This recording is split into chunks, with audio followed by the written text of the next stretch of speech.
그것을 알려주마. 연세윤 피부과 윤미라 원장입니다. 오늘은 좁쌀 여드름에 대해서 알려드리도록 할게요. 좁쌀 여드름은 우리가 보통 화이트 헤드라고 하는 건데요. 여드름이 씨앗 단계라고 볼 수 있습니다. 그런데 많은 분들이 우리가 흔히 접하는 붉은 염증성 여드름은 여드름이라고 인식을 하시는데, 이 좁쌀 여드름이 씨앗 단계인 거는 많은 분들이 모르세요. 진료실에서 가끔 이런 말을 하시는 분들이 있는데요. 요새 여드름도 많이 올라오고 또 이렇게 이상한 좁쌀 같은 것도 많이 깔려요 하시거든요. 우리가 사람도 아이부터 노인까지 다양한 단계를 거치잖아요. 여드름도 좁쌀 여드름 단계에서 이게 더 커지면 우리 눈에 익숙한 염증성 여드름으로 진행을 하는 거거든요. 이 좁쌀 여드름은 시한폭탄과 같아서 절대 저절로 없어지진 않고요. 터져야지 없어집니다. 많은 분들이 이 좁쌀 여드름에 대해서 오해를 많이 하고 계시는데요. 그 오해를 차분차분히 풀어드리도록 하겠습니다. 첫째, 얼굴이 건조하고 예민한 사람이 좁쌀 여드름이 생긴다. 우리가 흔히 보는 붉은 염증성 여드름은 지성 피부이신 분들이 생기고, 이 좁쌀 여드름은 얼굴이 건조하고 예민한 분이 생긴다 라고 생각하시는 분들이 있으세요. 그런데 이 좁쌀 여드름은 제가 아까도 말씀드렸듯이 여드름의 씨앗 단계이기 때문에 여드름이 있으신 분들은 누구나 다 가지고 있습니다. 그리고 여드름이 나시는 분들은 대부분 약간 지성 피부이신 경우가 많은데요. 지성 피부임에도 불구하고 피부가 건조하다고 느끼신다면 그것은 피부가 조금 상해 있어서 피부 장벽이 깨져서 건조함을 느낄 가능성이 많습니다. 그리고 피부 장벽이 깨지는 가장 흔한 원인은 과한 클렌징에 있는 경우가 많은데요. 우리 피부는 나이를 먹으면서 변하거든요. 청바지 천 같은 천에서 어떤 실크 같은 천으로 변한다고 보시면 됩니다.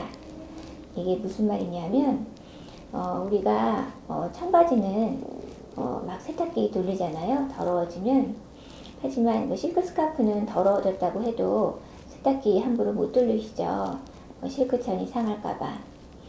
10대 때 우리 피부는 어떤 청바지 천 같은 피부였다면 우리가 그 10대 때 과하게 클렌징을 하셨던 습관이 있으셨던 분들이 그 10대 때 클렌징 습관을 못 버리시고 또 내 피부가 변한 걸 모르시고 10대 때처럼 과하게 이중산, 삼중산 하신다면 실크천으로 변해버린 내 20대, 30대 피부는 당연히 그런 과한 클렌징을 하면 상하게 되겠죠. 그래서 여드름이 났는데도 피부가 조금 건조하다고 느끼시고 당긴다고 느끼신다면 피부가 당기는 원인을 잘 파악을 하셔서 피부염이 있다면 피부염도 당연히 치료를 하셔야 되고요. 또 순하게 클렌징을 하시고 철저하게 보습을 해 주셔야 합니다. 그리고 예민하다고 하는 것도요. 환자분이 예민하다고 하실 때는 여러 가지 경우를 다 예민하다고 말씀을 하시더라고요. 뭐만 좀 발라도 여드름이 잘 올라오는 피부도 예민하다고 표현을 하시고, 또 피부염이 잘 생기는 피부도 예민하다고 표현을 하십니다. 그런데 우리가 이제 민감성 라인이라고 되어 있는 화장품들에는 보통 피부염을 잘 일으키는 어떤 성분들, 알레르기를 잘 일으키는 성분들이 좀 빠져 있는 경우가 많거든요. 그래서 여드름 피부이신 분들은 여드름 라인을 쓰시는 거고요. 또 피부염이 잘 생기는 그런 민감성 피부가 민감성 라인을 쓰시는 거예요. 그래서 여드름이 나시는 분들이 민감성 라인의 화장품을 쓰실 필요는 없으세요. 둘째, 좁쌀 여드름은 각질 제거제로 제거가 가능하다입니다.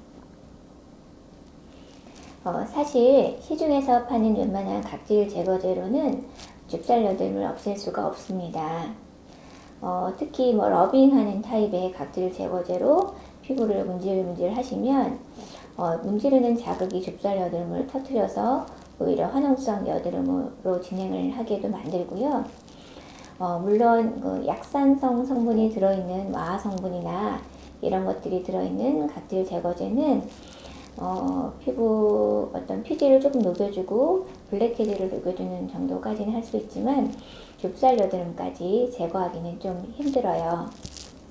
그 이유는 여드름을 일으키는 각질은 우리 눈에 보이는 피부 표면에 있는 각질이 아니라 모공 깊숙한 곳에서 모공을 막고 있는 우리 눈에 보이지 않는 각질이기 때문이거든요. 그래서 시중에서 화장품 정도로 나와 있는 그런 각질 제거제 정도로는 이 좁쌀 여드름을 해결하기는 좀 쉽지는 않습니다. 셋째, 부드러운 마사지가 도움이 된다입니다. 좁쌀 여드름이든 화농성 여드름이든 여드름이 있으신 분들은 핸들링이 많이 들어간 마사지나 경락 마사지 등은 절대 금기입니다. 피부를 물리적으로 자극하는 것이 모공도 자극을 해서 없던 여드름이 생기기도 하고요. 또 기존에 있던 좁쌀 여드름을 터뜨려서 여드름이 있으신 분들이 마사지를 받고 나서 피부가 멍게가 되어 있을 가능성이 많으세요.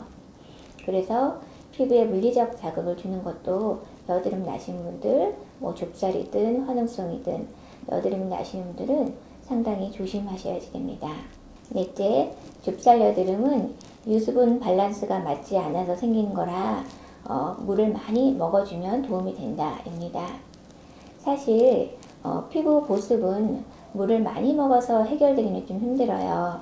바르는 보습제가 훨씬 유용하고, 그리고 피부가 건조함을 해결한다고 해서 여드름이 잡히는 건 아닙니다. 우리가 피부가 건강함을 유지하기 위해서 보습을 유지하는 건 중요하지만 보습이 곧 여드름 치료 이런 공식은 성립하지는 않거든요. 그럼 이런 좁쌀 여드름은 어떻게 하면 없앨 수가 있을까요? 좁쌀 여드름도 여드름이기 때문에 여드름 치료를 하셔야지 됩니다. 압출이 일단 가장 효과적이고요. 또 필요한 경우에는 약을 먹거나 바르는 외용제를 사용하실 수도 있습니다. 여드름은 후유증을 남기기 때문에 우리가 치료를 하는 건데 좁쌀 여드름은 여드름의 초기 단계이거든요. 그래서 좁쌀 여드름 단계에서 치료를 하시는 것이 여드름 후유증을 가장 덜 남기게 됩니다. 그럼 다음 시간에 다시 만나요.